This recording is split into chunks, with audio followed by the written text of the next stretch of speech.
Jujutsu కైసన్. All right, finally jujutsu కైసన్ 2 seasons and ఒక మూవీని అయితే కంప్లీట్ చేశాను. సో ఇక లేట్ చేయకుండా ఈ యానిమే పైన నా ఒపీనియన్ని మీతో షేర్ చేసుకుంటా.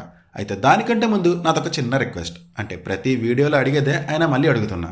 నా ఛానల్ని మీరు ఇంకా సబ్స్క్రైబ్ చేసుకోకపోతే ప్లీజ్ సబ్స్క్రైబ్ చేసుకోండి భయ్యా. సో ఇక ఈ యానిమే ఎలా ఉంది ఏంటి అని మాట్లాడుకుందాం. టు బీ ఆనెస్ట్, నేను ఇనీషియల్గా ఈ యానిమే స్టార్ట్ చేసినప్పుడు పెద్దగా అనిపించలేదండి. సీజన్ 1 స్టార్ట్ చేసి కంప్లీట్ చేశా. I have no complaints about season 1. నాకు సీజన్ 1 నచ్చింది and it's good also. But nothing super అన్న ఫీలింగ్ కలిగింది.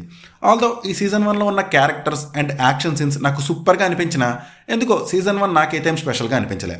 అయితే సీజన్ 1లో జనరేట్ అయిన హ్యూమర్ని నేనైతే ఎంజాయ్ చేశాను. ఇక ఆ తర్వాత జుజుత్సు కైసన్ 0 మూవీ చూసి కంప్లీట్ చేశాను. అయితే సీజన్ 2 స్టార్ట్ చేసి 5 ఎపిసోడ్స్ అయినంత వరకు బాగానే అనిపించింది. బట్ వన్స్ సీజన్ 2లో షిబుయా ఇన్సిడెంట్ ఆర్క్ స్టార్ట్ అయినప్పటి నుంచి I felt something super in this anime. Episodes progress అవుతున్న కొద్దీ ఆ నరేషన్తో నా ఎక్సైట్మెంట్ డబుల్ ట్రిపుల్ అయ్యేది. నా వరకు సీజన్ 2 వాజ్ సూపర్ అండి. అయితే సీజన్ 2 ఎండింగ్ పైన I have mixed feelings. But ఆ ఎండింగ్కి ముందు ఎపిసోడ్స్ ఏవైతే ఉన్నాయో అవన్నీ నాకు సూపర్గా అనిపించాయి. ఎటడోరీ అండ్ టోడో వర్సెస్ మాహిటో ఫైట్, మాహిటో వర్సెస్ కుగిసాకి, ఇలా చాలా యాక్షన్ సీన్స్ ఒకటి తర్వాత ఒకటి జరుగుతూ ఉంటాయి. అండ్ అవన్నీ మంచి ఇంట్రెస్టింగ్గా అనిపించాయి నాకు. Story and world of jujutsu కైసన్ was interesting. ఈ యానిమే స్టోరీ యూనిక్ స్టోరీ ఏం కాదు. It had few similarities with other animes but still it's interesting. Narration was good in this anime. మిగిలిన ఎపిసోడ్స్ టైంలో నరేషన్ బాగానే ఉన్నా షిబుయా ఇన్సిడెంట్ ఆర్క్ టైంలో narration మాత్రం peak ఉంటుంది. ఈ యానిమేలో నాకు బాగా నచ్చిన ఆస్పెక్ట్ ఏంటి అంటే లైకబుల్ క్యారెక్టర్స్. ఈ యానిమేలో ఉండే చాలా క్యారెక్టర్స్ నాకు నచ్చాయి. So character development was very good in this anime. ఒకటి కాదు, రెండు కాదు, చాలా క్యారెక్టర్స్ ఉన్నాయి నాకు సూపర్గా నచ్చినవి. నానామి, ఇటడోరి, కుగిసాకి, ఫుషిగురో, టోడో, అబ్బో ఇలా చెప్పుకుంటూ పోతే పెద్ద లిస్టే వస్తుంది. అయితే గోజో క్యారెక్టర్ ఉంటుంది గురు. సీజన్ 1లో మామ అసలు అపోనెంట్స్తో ప్యాకెట్ ఆడుకుంటాడు. The most powerful jujutsu sorcerer. ఈ యానిమేలో ఉన్న క్యారెక్టర్స్కి మంచి డెప్త్ ఉంటుంది. స్టోరీ ప్రోగ్రెస్ అయ్యే కొద్దీ మనం ఈజీగా క్యారెక్టర్స్కి కనెక్ట్ అయిపోతాం and we feel there emotions. అయితే మనం ఆ క్యారెక్టర్స్కి ఈజీగా కనెక్ట్ అయిపోతామా, బట్ ఆ క్యారెక్టర్ ఎంతసేపు ఉంటుందో తెలియదు.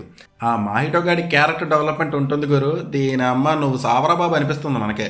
సుకున అని ఒక క్యారెక్టర్ ఉంటుంది. వస్తాడు, మొత్తం కుక్ చేస్తాడు, వెళ్తాడు, రిపీట్.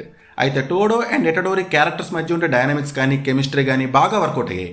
ఇక యాక్షన్ సీన్స్ మ్యాటర్కి వస్తే యాక్షన్ సీన్స్ అయితే అదిరిపోతాయండి. అది ఇదనేం లేదు, యాక్షన్ సీన్స్ అన్నీ సూపర్గా ఉంటాయి. నాకు మంచి హై ఇచ్చిన యాక్షన్ ఎపిసోడ్ అయితే మాహిటో గాడిని కుకిసాకి దెబ్బేయడం అండ్ ఎటడోరి అండ్ టోడో కలిసి మాహిటోతో ఫైట్ చేయడం. యానిమేషన్ బాగుంటుంది, మ్యూజిక్ సూపర్గా ఉంటుంది, మంచిగా ఎలివేట్ చేస్తుంది కొన్ని సీన్స్ని. ఇంకేమైనా పాయింట్స్ మర్చిపోయానా? That's all I guess. So అదండి సంగతి. నాకైతే it's a well made anime అనిపించింది. టోటల్ 2 సీజన్స్ అండ్ 1 మూవీ అయితే ఉన్నాయి. నేనైతే వాటిని చూసి బాగానే ఎంజాయ్ చేశాను and I'm pretty much excited for the next season. Currently ఇది నెట్ఫ్లిక్స్లో అయితే అవైలబుల్గా ఉంది. క్రంచీరోలో తెలుగు వర్షన్ కూడా అవైలబుల్గా ఉంది. So that's the video guys. ఈ వీడియో నచ్చితే లైక్ చేయండి, జుజుత్సు కైసన్ పైన మీ ఒపీనియన్ని కమెంట్ చేయండి అండ్ సబ్స్క్రైబ్ చేసుకోవడం మాత్రం మర్చిపోకండి. Thank you, take care, bye.